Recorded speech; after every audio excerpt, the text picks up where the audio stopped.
Pak Lurah, Pak Polsek, polisi semuanya udah baik kok, nggak ada masalah secara legalitas ya.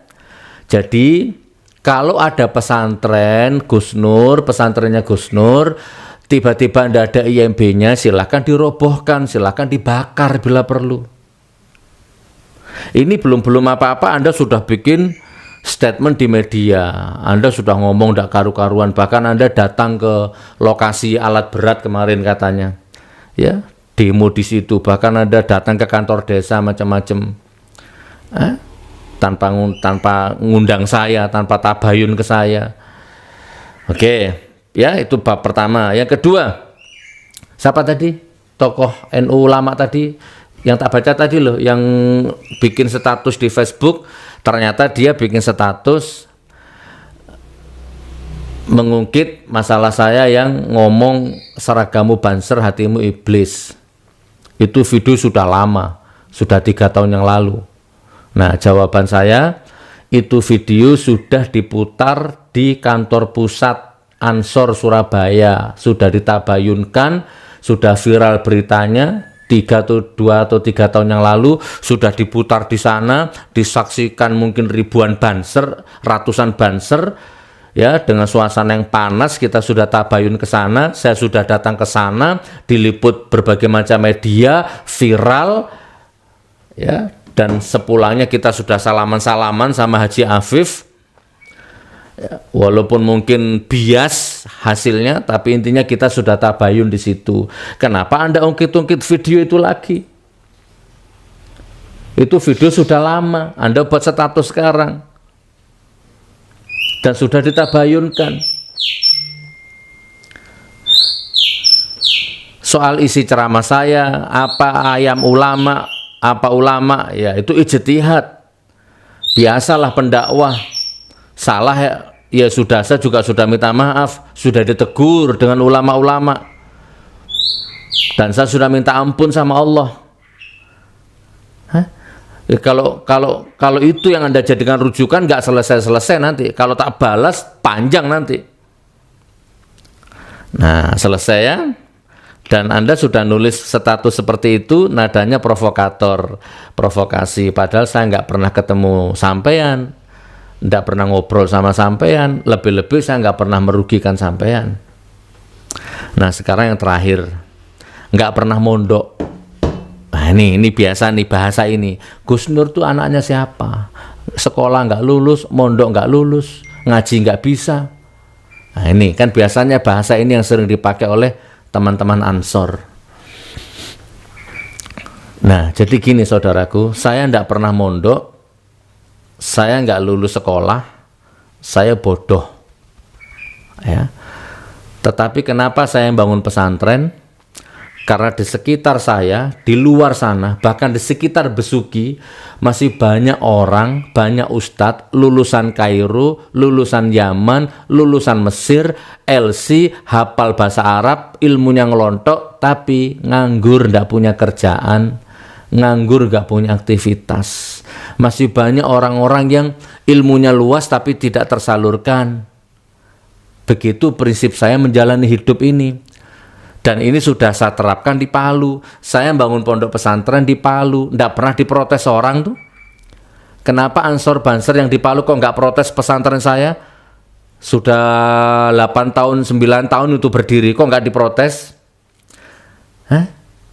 Dan yang ngaji di situ anaknya anggota dewan, anaknya polisi, anaknya tentara, fakir, jelata, duafa, ngaji semua di situ. Yang ngajar bukan saya. Ustadznya rata-rata dari kampus IAIN Palu. Ada dosen, ada mahasiswa yang ngajar itu. Ustadzah-ustadzahnya itu ahli tahsin semua.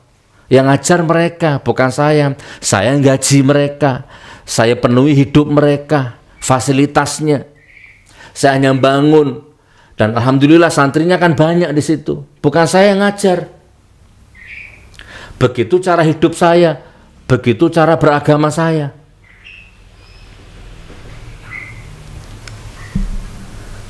Apa? Salah? Apa saya salah? Mungkin tidak menutup kemungkinan saya akan bangun kampus nanti itu. Saya akan bangun rumah sakit walaupun saya bukan dokter. pesantrennya belum saya bangun di Besuki itu, tapi sudah ada orang yang banyak, ustadz-ustadz yang lamar, banyak orang tua yang lamar. Nanti tolong titip anak saya, beliau masih mondok. Nanti yang ngajar itu banyak lulusan Kairo, lulusan Yaman, nanti yang ngajar di situ, bukan saya. Bahkan antum sendiri boleh ngajar di situ kalau mau. Bahkan Kiai Rifai sendiri itu, ketua Ansor, kepengurus Ansor tadi itu, ketua Pak Rifai yang tadi, Haji Rifai itu ngomong di depan saya, ngomong di depannya menantunya Ustaz Subhan. Ya metoro alen, apa itu bahasa Maduranya itu, nanti akan titip anaknya yang sekarang masih mondok, titip di pesantren itu. Wallahi.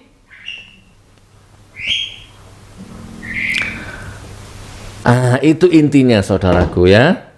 Barokallah, barokallah, barokallah. Kayaknya sudah selesai, nggak ada lagi yang perlu saya bahas. Dan alat berat kemarin itu pun juga saya nggak melanggar aturan. Saya sudah izin Pak Lurah, ada orang-orang saya yang sudah izin Polsek, dikawal Polsek, dikawal polisi, dikawal Pak Lurah tanda tangan, sudah, nggak ada yang saya langgar.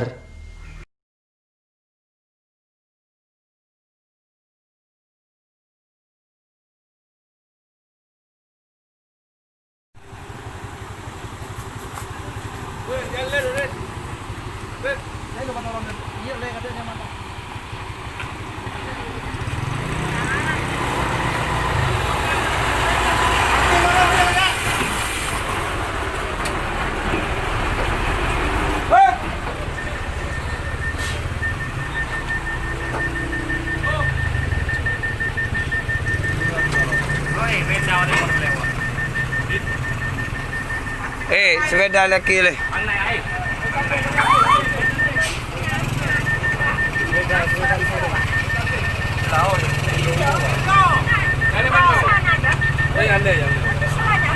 Kontak pintu watah wah. Wadin ruwaj.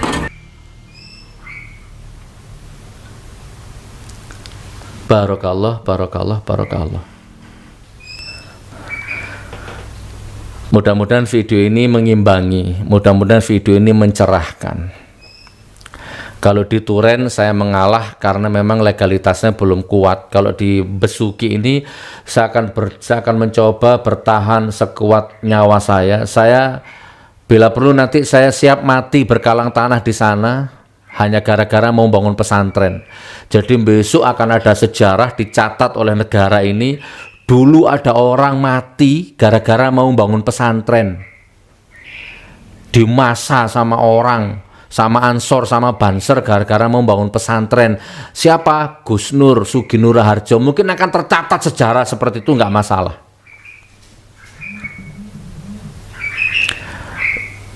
Saya nggak bangun diskotik, saya nggak bangun tempat maksiat, saya bangun pesantren. Dan itu dam gua itu sekarang masih sepi. Insya Allah saya nggak sombong, sudah saya ukur jam terbang, sudah saya ukur makom saya. Kalau saya punya pesantren di situ, itu tempat akan menjadi destinasi wisata religi yang besar, yang tidak menutup kemungkinan akan menjadi aset untuk Besukinya. Lah kalau Anda iri, kalau Anda mencegah, Anda menghalangi, ya sudah, monggo lanjutkan saja. Sampai yang bangun pesantren di situ, saya tak mundur. Terus tanahnya dibuat apa itu? Saya sudah beli lunas. Mana dek? Mana Sora? Yang di laminating tadi malam. Saya sudah beli lunas. Mau diapakan? Monggo kalau mau sama ngambil tanahnya. Kalau Anda melarang, Anda harus punya solusinya. Di atas lemari dek. Sudah kuat itu hukumnya. Dan Anda nggak bisa melarang. Ini negara hukum. Mau saya bangun diskotik, saya bangun kafe, ya kan, saya bangun bioskop, itu kan hak saya akan taati aturan. Tapi enggak, saya akan bangun pesantren. Loh, Anda kok melarang? Kamu kan provokator. Ya enggak juga, enggak semua orang NU benci saya, enggak semua Nahdien benci saya, enggak semua rakyat Besuki nolak. Jangan terlalu didramatisir lah. Saya orang Islam, saya bukan Wahabi, saya bukan Syiah, saya bukan HTI, saya bukan politikus, saya bukan siapa-siapa, saya rakyat. dibuat apa? Sudah beli lunas ini. Sudah tanda tangan sama Pak Tenggi. Terus apa hak Anda melarang saya bangun pesantren? Apa hak Anda apa? Saya bangun yang besar, yang mewah. Kalau ternyata jelek, nggak ada santrinya, ya udah. Oh ternyata nggak ada yang mondok, ya udah, kan selesai urusan. Rugi miliaran saya kan begitu. Kapok, Gus Nur bangun pesantren, nggak ada santrinya, kapok, kan selesai masalah. Nggak usah rame di depan seperti ini. Atau tiba-tiba ternyata Gus Nur, pondok pesantrennya Gus Nur itu menyebarkan paham sesat, ya udah bakar aja pesantrennya, selesai, nggak ruwet hidup ini. Barakallah, barakallah, barakallah.